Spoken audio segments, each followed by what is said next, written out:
الإخوة والأخوات، قال طاير مع الليل، أنا طاير مع الليل فارد جناحي، طاير مع الليل فارد جناحي، ولاني بنايم ولاني بصاحي، يعني ملطوم. لاني بنايم ولاني بصاحي، الشوق كدر مزاجي وراحي، يا قرة العين قطال بعدك، يا قرة العين قطال بعدك، ولا مثيلك يداوي جراحي، ولا مثيلك يداوي جراحي. يا ليلى، السلام عليكم، مساء الخير، مساء النور، يا هلا ويا مرحبا، الله يزوجكم كلكم. لايف البارحة أرهقني إرهاق شديد يا جماعة. أنا من أول مرة منذ بدأت النشاط في التيك توك يتعدى لايف ساعتين، أمس 3 ساعات و45 دقيقة، يعني قريب 4 ساعات حصل لايف ما حصلش من قبل. أنا بشركم أنه نزل في مساحات سعد الشرعي، روحوا شوفوه، وحصل فيه لغط وحصل فيه مشاكل وحصل فيه ضربات قاضية، وطلعوا تبونيون، وقادر المسكين صاحبي قادر التبوني أمس انحرق حرقة انحرقت شخصيته بشكل كبير. انتم شفتوا التحدي، لا داعي للتفاصيل. واليوم أبشركم بدأت أول لايف في الشرعي لايف. كان لايف موفق رغم انه لايف تجريبي، كان مع المؤسسين، اول ناس حضروا اللايف طلعتهم تكلموا هدروا معنا شويه، وطلع لي واحد سامري قال انه سامري من طائفه يهوديه ومدري ما هو، بيتكلم لي عن الجماعه اللي في اسرائيل وهذول كلهم، خرب اللايف وناخره، وكنت بيطير لي القناه من اول يوم. عموما غدا ان شاء الله في لايفين، لايف في الشرعي لايف، وفي لايف هنا في التيك توك ان شاء الله. وكونوا خفوا علي شويه، الله يزوجكم يا جماعه. امس مقاطعات وحالتنا حاله امس، وعلي امس، يا علي الله يجعل لك، ما اريد اقول الله يجعل لك عله يا اخي، لانك عزيز والله العظيم، وانا لا اريد لك لا عله ولا عافيه مغربيه. امس خربكت الدنيا يا اخي، كنت فاقد التوازن تماما وحالتك حاله، الله يسامحك. زعلت لك رياض، هذاك رياض الجزائري طيب، واحد طيب، طلع امس يبكي من كثر حبه للمغرب ومن كثر حزنه على بلاده الجزائر. طلع علي خون كل المعارضين الجزائريين، حتى الذين يدينون بالولاء للمغرب. ولا الجزائر هي ايش وصفها بالكلبة، ولا تلد الا كلابا مثلها. حبوب يا علي. وطلعه وينزل واطلعه 4 مرات امس، يطلعه وانزل. اقول هذا المره ان شاء الله اكيد انه طلب الحديث علشان يجي يصلح الغلطه السابقه، في طينها اكثر، طين الدنيا امس. احنا نقول يا علي يرجع ويعشق، ونقول له الملك يا علي قال في الجزائريين اخوانه وانتم تصفون بالكلاب. فأنا هذا الفكرة أتمنى الإخوة المغاربة يتلافوها. حقيقة هذا المنطق لا يخدم إلا التبونيون. الجزائر أكيد يعني مسألة شيطنة كل ما هو جزائري، هذا ما أعتقدش أن هناك مغربي عاقل يرضاه. والذي كانوا يقولوا مع علي، أيوة يا علي، شد يا علي، بيطلعوا تبونيين. ما أعتقدش أن هناك مغربي، لأنه باختصار هذا المغربي سيتخالف مع كلام الملك. والمغربي عندكم الذي الملك يقول كلام وهو يقول كلام عكس، أنتم تصفونه بعدو الملك وعدو الملكية، وأنه لا يتبع أوامر الملك ولا وصايا الملك. الملك كان في كل خطاب يقول إخواننا. الملك يقول لكم فتح الحدود وأنتم تقولوا لا ما أنا بصراحة أنا مع ملكي، لكنني ضد فتح الحدود. يا سلام. وعندما نطالبكم في قضايا أخرى أنه للملك رأيه وأنتم لكم رأي، لا احنا مع ملكنا، ما قال احنا معه إلا في فتح الحدود. لا، ملكنا على عيننا وراسنا، نحبك ونقدرك كل شيء، بس احنا ضد فتح الحدود. ما هذا الخربطة اللي بتخربطوا يا أخي، هذا التناقضات اللي أنتم عايشون.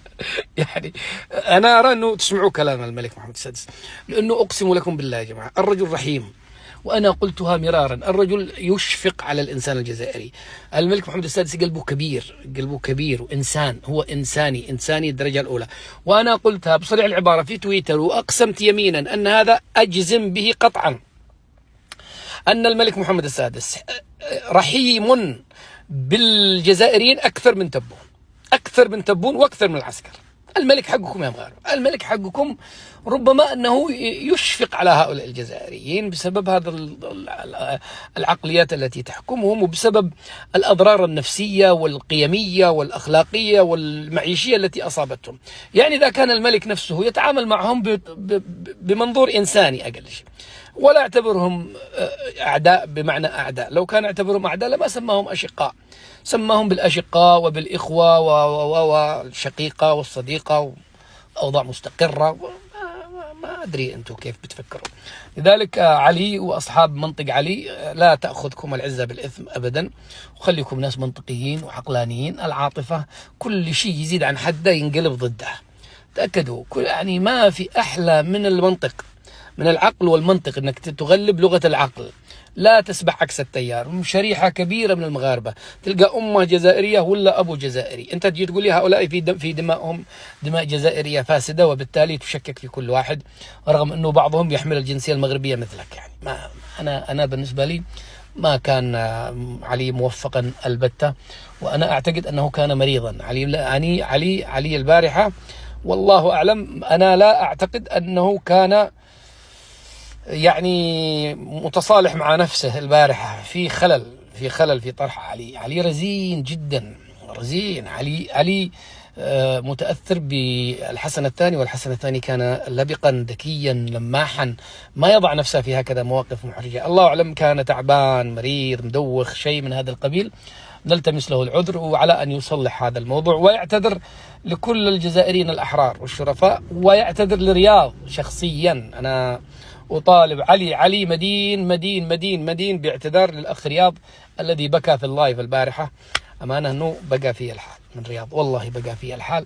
وهذا الرجل أنا أعده وعد شرف قسم بالله، احتراما وتقديرا وهكذا، أن أنا أزور لا بيته في الرباط إن شاء الله في الزيارة القادمة. الله يزوجكم كلكم، وما أوصيكم شيء. الشرعي لايف القناة الجديدة بحاجة إلى دفعة معنوية منكم. الله يفات اليوم ما شاء الله تعتبر بداية قوية، يعني رغم أنه بث تجريبي كان معي تقريبا 2000 شخص سولفت معاهم. لولا طلع هذا السامري، واحد من السامري الذي عبدوا العجل، طلع خربط، مو خربط، جاب لنا معلومات خطيرة، وأنا يمكن أستضيفه أنغبشه ابن الذين، وذكر حاجات عن التركيبة السكانية داخل الكيان، وكيف أنهم مقسمين إلى طبقات، طبقة عالية اللي هم جماعة أوروبا، واللي جو من المشرق حق اليمن الجماعة أبو زنانير، هذول درجة ثانية ممتهنين محتقرين داخل الكيان. وهذا الأمور كلها حبيت ربما أني أفتح مع هذا الملف. الله يؤلف ذات بيننا كمسلمين. يعني أنا يحز في نفسي قضية أنه التسامح مثل التسامح الشخبوطي حق عيال زايد، يقول لك يتسامح مع البوذي ومع الهندوسي ومع اليهودي ومع الصهيوني، مع كل شيء إلا المسلمين. يا جماعة خلونا نحيي صفة التسامح فيما بيننا البين كمسلمين، نقول لا إله إلا الله محمد رسول الله. ثم بعد ذلك إذا ذكر اليهود أو ذكر النصارى أو نتكلم عن التعايش. أما ونحن بيننا البين دح طاخ طيخ، وكل واحد يخون الثاني، وكل واحد يضرب الثاني. وعندما نتكلم عن الديانات الأخرى، لا إخواننا، هذول إخواننا، والتسامح وما تسامح، نتسامح فيما بيننا. نحن أولى كمسلمين بالتسامح.